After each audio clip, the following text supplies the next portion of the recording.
Sunday school teacher అంటే ఏంటి తెలుసా?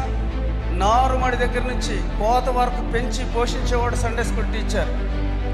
ఊరకేదో మాకు ఒక టీచర్ క్లాసు, నేనేదో 4 మాటలు చెబుదామని ఎప్పుడు కూడా అనుకోవద్దు. ఖచ్చితంగా ఇట్లా ఎందుకు చెప్పలేకపోతున్నాం? మనం సండే స్కూల్ టీచర్స్గా ఎందుకు వారిని గైడ్ చేయలేకపోతున్నాం? వారిని ఎందుకు నడిపించలేకపోతున్నాం? మన దగ్గర భారం ఏది?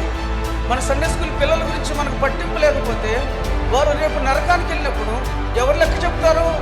ఎవరిని అడుగుతావు నువ్వు లెక్క? దేవుడు నిన్నే అడుగుతాడు. నీకు పిల్లలను 10 మందిని అప్పగించాను, ఈ 10 మంది పిల్లల గురించి నువ్వు శ్రద్ధ తీసుకోలేదు. ఈ 10 మంది పిల్లల గురించి నీ దగ్గర భారం లేదు. భారం ఉంటే వారి కోసం ప్రార్థన చేస్తావు, భారం ఉంటే వారికి ఫోన్ చేసి మాట్లాడతావు. సండే స్కూల్ పిల్లలు నరకానికి వెళుతున్నారు, అగ్నిగుండానికి వెళుతున్నారు. కారణం అంటే ఖచ్చితంగా టీచర్స్.